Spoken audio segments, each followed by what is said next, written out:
Assalamu alaikum. We are aware about the disease COVID-19, that there is a pandemic going on throughout the world. Disease Control Division, Directorate General of Health Services, Ministry of Health and Family Welfare, Government of the People's Republic of Bangladesh has published a national guidelines on clinical management of coronavirus disease 2019. I am going to present this national guideline and the version 5 which was published on 9th April 2020. I would like to present this. Before starting the presentation, I would like to introduce myself. I am Dr. Ramim Islam Ibn Noor, Medical Officer, now on study deputation at Mymensingh Medical College. I have completed my graduation from Rangpur Medical College in the year 2010 and joined Bangladesh Civil Service in 2013. As my target audience is physicians and medical students of Bangladesh, I would like to present this topic in both languages, that is English and Bengali. তাহলে শুরু করা যাক। আমরা সকলেই জানি যে এই বছরের 11ই মার্চে বিশ্ব স্বাস্থ্য সংস্থা কোভিড-19কে বৈশ্বিক মহামারী হিসেবে ঘোষণা করেছে। এই ভাইরাসটি potentially severe acute respiratory infection করে, যার কারণে এর নামকরণ করা হয়েছে severe acute respiratory syndrome corona virus 2, সংক্ষেপে SARS-CoV-2। ইতিপূর্বে আরেকটি করোনা ভাইরাসকে SARS-CoV নামকরণ করা হয়েছিল, এই কারণে SARS-CoV-এর সাথে এর নামের মধ্যে 2 শব্দটি অর্থাৎ SARS-CoV-2 যোগ করা হয়েছে। আমরা জানি যে ভাইরাসটি আইডেন্টিফাই করা হয়েছিল প্রথম চায়নাতে। সেখানে উহান যে সিটি রয়েছে সেখানে হঠাৎ করে বেশ কিছু আউটব্রেক দেখা যাচ্ছিল নিউমোনিয়ার, যার কোনো কারণ খুঁজে পাওয়া যাচ্ছিল না। পরে সেখানে ডিসেম্বর 2019-এ এই ভাইরাসটি আইডেন্টিফাই করা হয়। পরবর্তীতে সারা বিশ্বে প্রায় 209টি দেশ থেকে এই রোগটির তারা রিপোর্ট করেছে এবং আশঙ্কার বিষয় হচ্ছে যত দিন যাচ্ছে তত আক্রান্ত মানুষের সংখ্যা এবং দেশের সংখ্যা বেড়েই চলেছে। আমরা ইতিমধ্যে এটাও অবগত হয়েছি যে এই রোগটির বিরুদ্ধে কোনো স্পেসিফিক ট্রিটমেন্ট নাই। কাজে ম্যানেজমেন্ট করার ক্ষেত্রে মূল যে বিষয়টা বা প্রায়োরিটি হলো আর্লি ডায়াগনোসিস করা এবং অপটিমাম সাপোর্টিভ কেয়ার নিশ্চিত করা। এই সাপোর্টিভ কেয়ারটা কিসের জন্য? সাপোর্টিভ কেয়ার দেওয়া হবে পেশেন্টের যে সিমটমগুলো থাকবে সেগুলো রিলিভ করার জন্য। পাশাপাশি এই রোগের কারণে আমাদের বেশ কিছু ভাইটাল অর্গান রয়েছে যেগুলো ডিসফাংশন হতে পারে, সেই অর্গানগুলোকে সাপোর্ট দেওয়াই ম্যানেজমেন্টের মূল উদ্দেশ্য। SARS-CoV-2 ভাইরাসটি ইতিপূর্বে আমাদের চেনা জানা কোনো ভাইরাস ছিল না। এটা চীনে যে আউটব্রেকগুলো পাওয়া যায় নিউমোনিয়ার, সেখানকার রোগীদের কাছ থেকে যখন ব্রঙ্কো অ্যালভিওলার ল্যাবেজ নিয়ে পরীক্ষা করা হয়, সেই পরীক্ষায় তাদের যে ভাইরাসটি শনাক্ত হয় সেটাই SARS-CoV-2। করোনা ভাইরাসগুলো এনভেলপড আরএনএ ভাইরাস। এই করোনা ভাইরাসের কিছু কিছু প্রজাতি রয়েছে যেগুলো মানুষে রোগ করতে পারে, তবে ইতিপূর্বে আমাদের যে অভিজ্ঞতা সেখানে দেখেছি যে এগুলো সাধারণ সর্দি জ্বরের মতো অসুখ করত। আর কিছু কিছু প্রজাতি রয়েছে যেগুলো বিভিন্ন প্রাণী দেহে বসবাস করত, যেমন বেশ কিছু স্তন্যপায়ী প্রাণী, তার মধ্যে বাদুড় রয়েছে, উট রয়েছে, এমনকি পাখিতেও আমরা এই ভাইরাসটিকে দেখতে পেয়েছি। সাধারণত প্রাণীদেহে যে করোনা ভাইরাসগুলো থাকে সেগুলো মানুষের শরীরে আসে না, তবে রেয়ারলি আসতে পারে। যেই জিনিসটা আমরা ইতিপূর্বে সার্সের ক্ষেত্রে এবং মার্স-কভের ক্ষেত্রে অর্থাৎ মিডল ইস্টার্ন রেসপিরেটরি সিনড্রোমের ক্ষেত্রে খেয়াল করেছিলাম, তবে যখন মানুষের শরীরে চলে আসে ভাইরাসটি প্রাণীদেহ থেকে, তখন মানুষ থেকে মানুষে এই ভাইরাসটি ছড়িয়ে যেতে পারে। এ পর্যন্ত যতগুলো করোনা ভাইরাস মানুষের দেহে ইনফেকশন করেছে তার মধ্যে SARS-CoV-2টা 7ম প্রজাতি। এর আগে বাদুড়ের দেহে যে সার্স ভাইরাসটি পাওয়া গিয়েছিল এবং বর্তমানের যে SARS-CoV-2 ভাইরাসটি, এই দুটো ভাইরাসের মধ্যে অনেকগুলো মিল রয়েছে। তারপরেও বর্তমানের এই নতুন ভাইরাসটিকে ইতিপূর্বের SARS-CoV বা MERS-CoV ভাইরাস থেকে আলাদা করা সম্ভব। চায়নাতে প্রিলিমিনারি যে স্টাডিগুলো হয়েছে তাতে দুটি মেজর টাইপ বা স্ট্রেন পাওয়া গেছে SARS-CoV-2 এর, এবং এগুলোকে ডেজিগনেট করা হয়েছে এল এবং এস হিসেবে। এবারে আমরা জেনে নিব কেস ডেফিনেশন সম্পর্কে। ন্যাশনাল গাইডলাইনে সকল রোগীদেরকে 3টা ক্যাটাগরিতে ভাগ করা হয়েছে: সাসপেক্ট কেস, প্রবাবল কেস এবং কনফার্ম কেস। তাহলে শুরুতেই আমরা জানবো যে সাসপেক্ট কেস কাদেরকে আমরা বলবো। একটা পেশেন্টের যদি অ্যাকিউট রেসপিরেটরি ইলনেস থাকে, অর্থাৎ কারো যদি জ্বর থাকে, পাশাপাশি তার যদি যে কোনো একটা সাইন বা সিমটম থাকে রেসপিরেটরি ডিজিজের, যেমন কাশি বা শ্বাসকষ্ট, এর সাথে থাকতে হবে একটা ট্রাভেল হিস্ট্রি বা রেসিডেন্স হিস্ট্রি, অর্থাৎ যেই এলাকাতে কোভিড-19 কমিউনিটি ট্রান্সমিশন হচ্ছে সেই এলাকায় যদি কেউ ভ্রমণ করে থাকেন কিংবা ওই এলাকার যদি বাসিন্দা হন, তাহলে তার ক্ষেত্রে আমরা সন্দেহ করব। তবে এখানে একটা টাইমের বিষয় আছে, অর্থাৎ সিমটম যখন অ্যাপিয়ার করলো বা ডিজিজ যখন হলো তার আগের 14 দিনের মধ্যে সেই জায়গায় ট্রাভেলিং হিস্ট্রি বা রেসিডেন্স হিস্ট্রি থাকতে হবে। এছাড়া কোনো একজন পেশেন্ট বা আমরা যারা হেলথ কেয়ার প্রোভাইডার রয়েছি, তাদের যদি হঠাৎ করে অ্যাকিউট রেসপিরেটরি ইলনেস হয় এবং তার যদি একটা কন্ট্যাক্ট হিস্ট্রি থাকে কার সাথে, প্রবাবল বা কনফার্ম কেসের সাথে, এবং সেই ক্ষেত্রে ওই সময়টা আগের মতোই, যে এই ব্যক্তির যখন সিমটমটা অ্যাপিয়ার করলো তার আগের 14 দিনের মধ্যে যদি তিনি কোনো কনফার্ম বা প্রবাবল কেসের সংস্পর্শে এসে থাকেন, তাহলেও তাকে আমরা সাসপেক্ট কেস হিসেবে ধরবো। আর কন্ট্যাক্টের যে বিষয়টা বলা হচ্ছে এটা সম্পর্কে পরবর্তীতে আরো বিস্তারিত বলা হবে। এছাড়া সাসপেক্ট কেস আরেকটি ক্ষেত্রে আমরা বলতে পারি, কেউ যদি সিভিয়ার অ্যাকিউট রেসপিরেটরি ইলনেস নিয়ে প্রেজেন্ট করে এবং এই সব সমস্যার জন্য তাকে যদি হসপিটালে ভর্তি হতে হয় এবং আমরা অন্য কোনো অল্টারনেটিভ ডায়াগনোসিস দিয়ে তার সিমটমগুলোকে যদি এক্সপ্লেইন না করতে পারি, সেই ক্ষেত্রে তার এই সিভিয়ার অ্যাকিউট রেসপিরেটরি ইলনেসটাকেও কিন্তু আমরা সাসপেক্ট কেস অফ কোভিড-19 হিসেবে চিহ্নিত করব। এরপরে আসছে প্রবাবল কেস।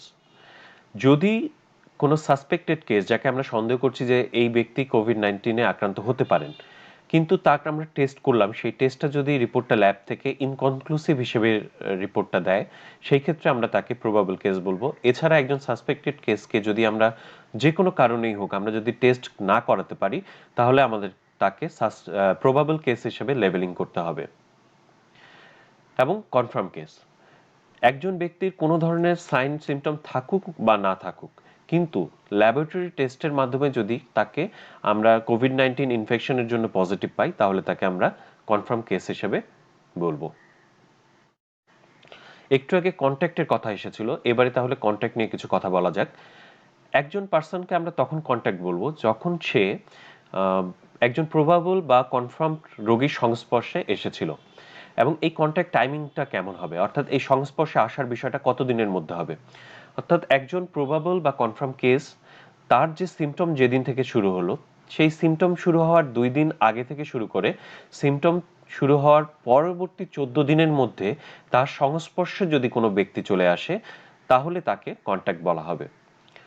কন্ট্যাক্টের প্যাটার্ন আবার বিভিন্ন রকম হতে পারে, যেমন ফেস টু ফেস কন্ট্যাক্ট, অর্থাৎ একজন প্রবাবল বা কনফার্ম কেসের সাথে আমরা যে কেউ যদি 1 মিটার দূরত্বের মাঝে 15 মিনিট সময়ের বেশি সময় ধরে অবস্থান করি, তাহলে আমরা কন্ট্যাক্ট হিসেবে গণ্য হব।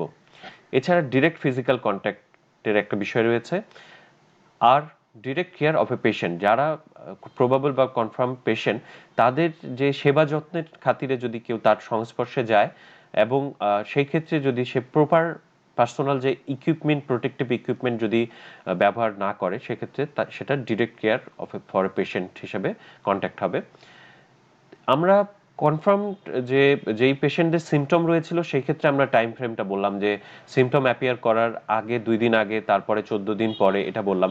কিন্তু অ্যাসিমটোমেটিক কিছু কেস কিন্তু রয়েছে যাদের কোনো সাইন সিমটম থাকে না, তাদের ক্ষেত্রে কন্ট্যাক্ট টাইমিংটা কেমন হবে? তো তাদেরকে তো আমরা কনফার্ম করেছি অ্যাসিমটোমেটিক হলেও টেস্টের মাধ্যমে, টেস্ট করা হয়েছে স্যাম্পল নিয়ে।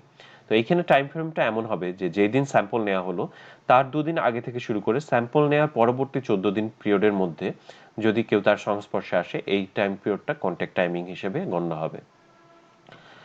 কোভিড-19 একটা নোটিফাইবল ডিজিজ।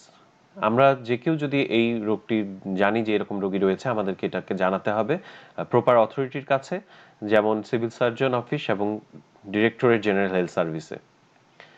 ক্লিনিক্যাল সিনড্রোম, যে একটা রোগী কি কি সিনড্রোম নিয়ে আমাদের কাছে প্রেজেন্ট করতে পারে। এটা প্রতি বছর যেমন আমরা কিছু ফ্লু দেখি, যেটা খুব একটা ধর্তব্যের মতো না, সেরকম মাইল্ড ইলনেস থেকে শুরু করে pneumonia, severe pneumonia, acute respiratory distress syndrome, sepsis, এমনকি সেপটিক শক নিয়েও প্রেজেন্ট করতে পারে। তবে একটু আগেই আমরা অ্যাসিমটোমেটিক কেসের কথা বললাম, কাজে এমন রোগীও থাকতে পারে যারা কোভিড-19 টেস্ট পজিটিভ বাট তাদের কোনো ধরনের সাইন বা সিমটম নেই। আমরা এখন একে একে যে সিনড্রোমগুলো রয়েছে সে সম্পর্কে একটু আলোচনা করব, যেটা গাইডলাইন অনুযায়ী। প্রথমে আসছে ইনফ্লুয়েঞ্জা লাইক ইলনেস, সেটা নন স্পেসিফিক বেশ কিছু সিমটম থাকতে পারে, যেমন ফিভার, ফ্যাটিক, কাফ। সেই কাফটাতে স্পুটাম থাকতে পারে, নাও থাকতে পারে। সোর থ্রোট, ন্যাজাল কনজেশন অর্থাৎ নাক বন্ধ হয়ে যাওয়া, অ্যানোরেক্সিয়া, ম্যালেজ, হেডেক। রেয়ারলি এটা ডায়রিয়া, নশিয়া, ভমিটিং এসব নিয়েও কিন্তু প্রেজেন্ট করতে পারে।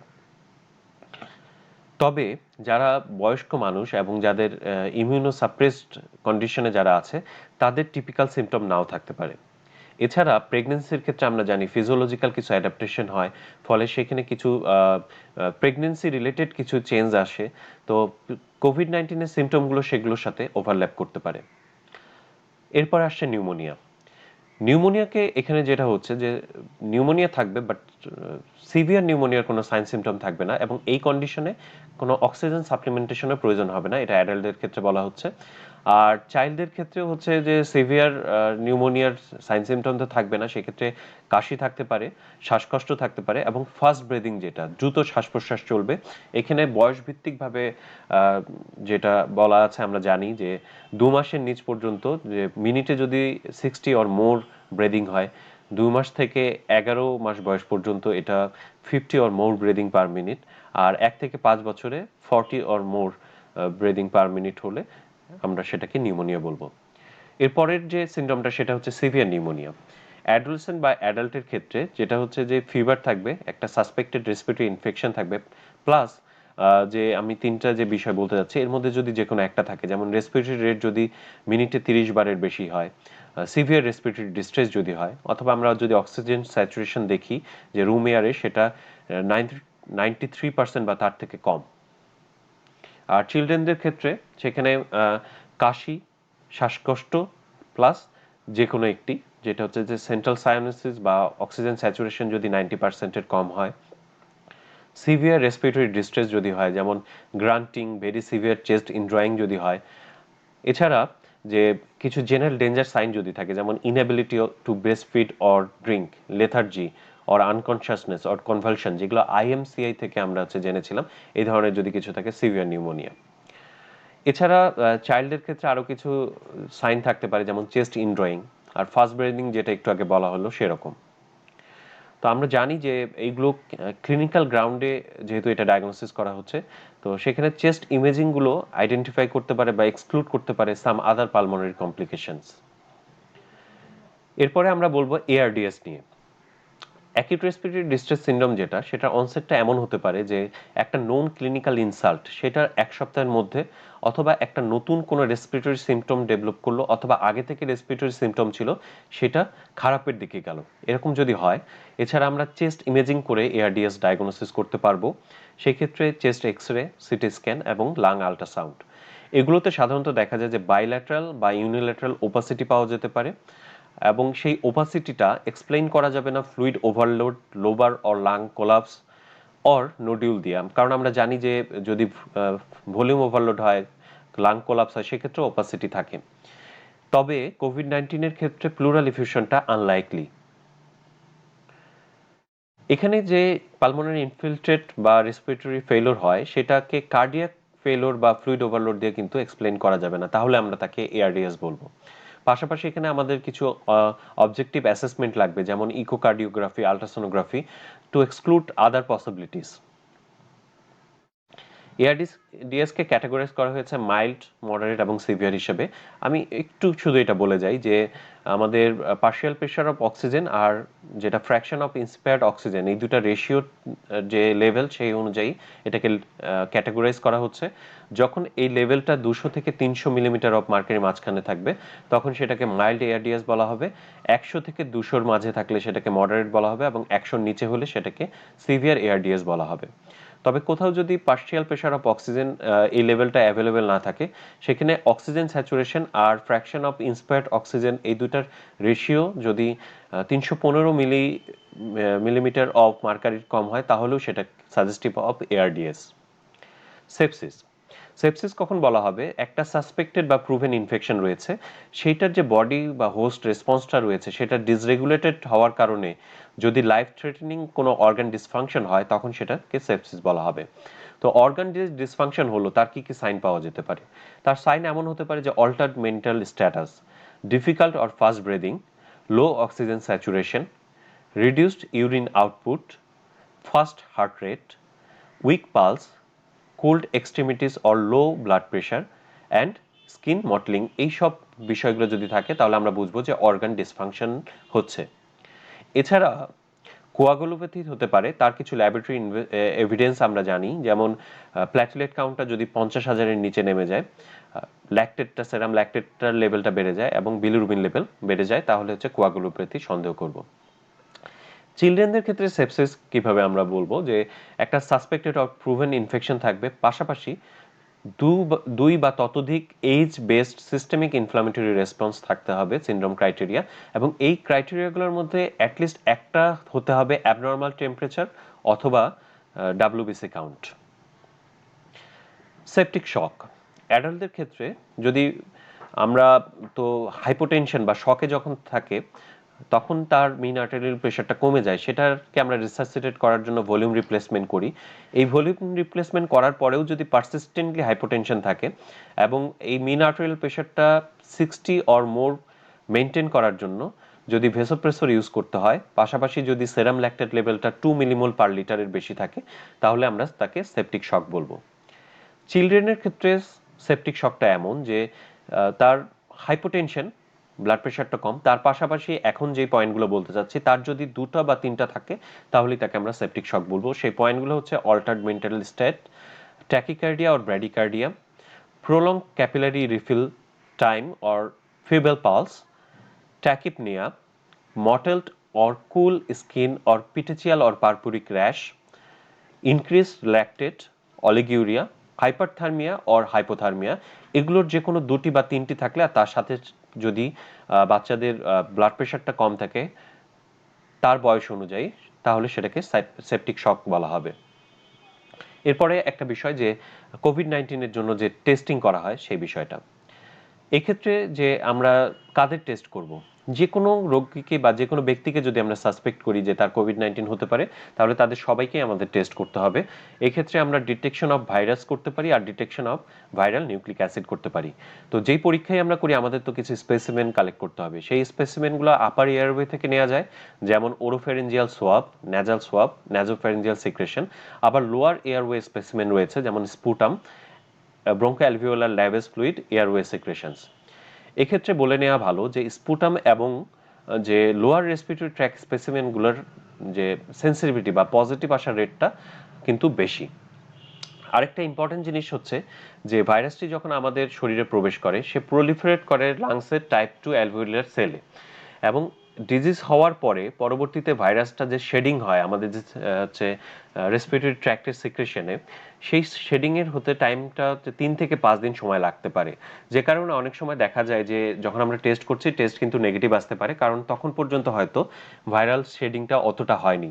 এ কারণে যদি কোনো সন্দেহ করি আমরা কোনো রোগীর ক্ষেত্রে এবং তার টেস্ট নেগেটিভ আসে, পরবর্তীতে তার আবার রিপিট টেস্ট করতে হবে। আমাদের দেশে এখন পর্যন্ত বা থ্রু আউট দ্য ওয়ার্ল্ড যে টেস্টটি মূলত করা হচ্ছে সেটি হচ্ছে আরটি-পিসিআর। এটার সেন্সিটিভিটি মোটামুটি ভালো। তবে এর সেন্সিটিভিটিটা কোয়ালিটিটা কেমন হবে বেশ কিছু ফ্যাক্টরের উপর ডিপেন্ড করে, যেমন আমরা কোথাকার স্পেসিমেন নিলাম। একটু আগে আমরা বলছিলাম আপার এবং লোয়ার রেসপিরেটরি ট্র্যাক্টে, লোয়ার রেসপিরেটরি ট্র্যাক্টে স্পেসিমেন হলে তার পজিটিভ আসার চান্সটা ভালো। কোয়ালিটি অফ স্পেসিমেনটা কেমন, আমরা যে স্পেসিমেনটা স্টোর করলাম সেটার টেম্পারেচারটা ঠিক ছিল কিনা, কালেকশন ফল্টি কালেকশন টেকনিক ছিল কিনা, কিংবা ট্রান্সপোর্ট করে যে নিয়ে যাওয়া হয়েছে এক জায়গা থেকে আরেক জায়গায় সেই ট্রান্সপোর্টেশনে কোনো ফল্টি টেকনিক ছিল কিনা, সেই বিষয়টা উপর নির্ভর করছে যে এই টেস্ট পজিটিভিটি রেটটা কেমন হবে। আর যেটা নিউক্লিক অ্যাসিড অ্যাম্প্লিফিকেশন টেস্ট বা র্যাপিড টেস্ট রয়েছে, এটা এখন পর্যন্ত আমাদের দেশে অ্যাভেলেবেল না। যদি অ্যাভেলেবেল হয় সেক্ষেত্রে আমরা এই টেস্টটিও করতে পারবো। এই ডিরেক্ট যে আমাদের ভাইরাস বা হচ্ছে ভাইরাস যে হচ্ছে নিউক্লিক অ্যাসিড ডিটেকশনের পাশাপাশি এছাড়া আমরা অন্য কিছু টেস্ট করতে পারি, যেমন রেডিওলজি এবং ইমেজিং। এগুলোর ক্ষেত্রে হাই রেজুলেশন সিটি চেস্টটা প্রিফারেবল। এক্ষেত্রে যেটা পাওয়া যেতে পারে যে বাইল্যাটারাল ইনভলভমেন্ট পাওয়া যায় মোস্ট অফ দ্য কেসেসে, সেই জায়গায় মাল্টিপল এরিয়ায় কনসলিডেশন থাকতে পারে, গ্রাউন্ড গ্লাস ওপাসিটি থাকতে পারে, সাধারণত এটা বাইল্যাটারাল হয়, এবং সেটা হচ্ছে ইউজুয়ালি যে প্লুরার নিচে অর্থাৎ সাব প্লুরাল এবং পেরিফেরাল রিজনে বেশি হয়। পাশাপাশি ক্রেজি পেভিং অ্যাপিয়ারেন্স পাওয়া যেতে পারে, যেটা হচ্ছে যে গ্রাউন্ড গ্লাস ওপাসিটি যদি থাকে এবং ইন্ট্রালোবিউলার সেপ্টাল থিকেনিং যদি থাকে, সেটাকে ক্রেজি পেভিং অ্যাপিয়ারেন্স বলা হয়। এছাড়া ব্রঙ্কোভাস্কুলার থিকেনিং থাকতে পারে এবং ট্র্যাকশন ব্রঙ্কিকটিসিস পাওয়া যেতে পারে। আমরা এখানে দুটো সিটি স্ক্যানের ফিল্ম দেখতে পাচ্ছি। উপরে যে ফিল্মটি রয়েছে সেখানে গ্রাউন্ড গ্লাস ওপাসিটি দেখা যাচ্ছে এবং নিচের যে ফিল্মটি রয়েছে সেখানে বাইল্যাটারাল নিউমোনিয়া রয়েছে। এরপরে আসছে চেস্ট এক্স-রে। এটা সিটি স্ক্যানের হাই রেজলিউশন সিটি স্ক্যানের মতো ততটা সেন্সিটিভ না, কিন্তু যেখানে সিটি স্ক্যান অ্যাভেলেবেল না সেখানে আমরা হচ্ছে চেস্ট এক্স-রে করতে পারি। সেক্ষেত্রে বাইল্যাটারাল নিউমোনিয়া কমনলি সাধারণত পাওয়া যেতে পারে। আরও করা যেতে পারে আল্ট্রাসোনোগ্রাম অফ চেস্ট, কারণ সোনোগ্রাফিতে স্পেসিফিক কিছু ফাইন্ডিং পাওয়া যেতে পারে কোভিড-19-এর। কিন্তু এইখানে একটা বিষয় রয়েছে যে যিনি আল্ট্রাসোনোগ্রাম করবেন তাকে একজন স্কিলড অপারেটর লাগবে, যার ট্রেনিং রয়েছে পালমোনারি আল্ট্রাসোনোগ্রাফিতে। না হলে কিন্তু সবার ক্ষেত্রে এটা আইডেন্টিফাই করাটা সহজ হবে না। আমরা এবারে এখানে চেস্ট এক্স-রে দেখতে পাচ্ছি দুটি ফিল্ম।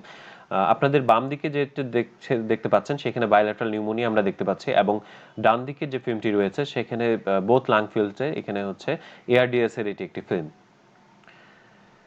রেডিওলজি ইমেজিং এর যতগুলো টেকনিক বলা হলো, সেটা সিটি স্ক্যান হোক বা চেস্ট এক্স-রে হোক, আল্ট্রাসোনোগ্রাফি হোক, সবগুলো কিন্তু নন স্পেসিফিক, কারণ আদার্স অন্যান্য অনেক কন্ডিশনে এই ধরনের চেঞ্জগুলো পাওয়া যেতে পারে।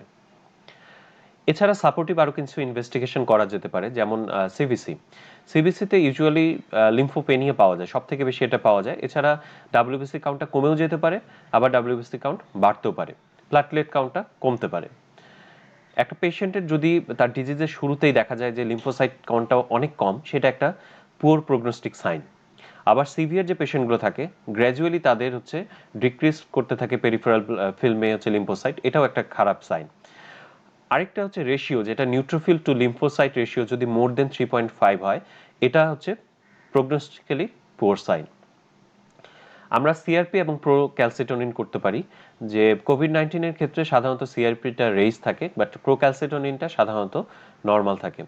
যদি সি রিঅ্যাক্টিভ প্রোটিনটা হঠাৎ করে হচ্ছে রাইজ করে যায় এবং সিগনিফিকেন্টলি এলিভেটেড হয়, সেক্ষেত্রে একটা চিন্তা করতে হবে যে কোনো সেকেন্ডারি ইনফেকশন হলো কিনা, এবং ব্লাড কালচার করে আমরা সেকেন্ডারি ইনফেকশন আছে কিনা সেটাকে ডিটেক্ট করতে পারি।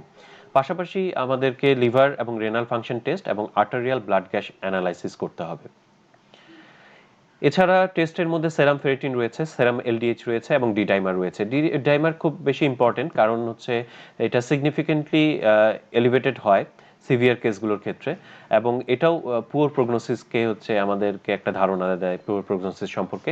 এছাড়া ট্রিটিং ক্লিনিশিয়ান যিনি চিকিৎসা করছেন, তিনি যদি আর কোনো টেস্ট প্রয়োজন মনে করেন, সেক্ষেত্রে তিনি সেই টেস্টগুলো করতে পারেন।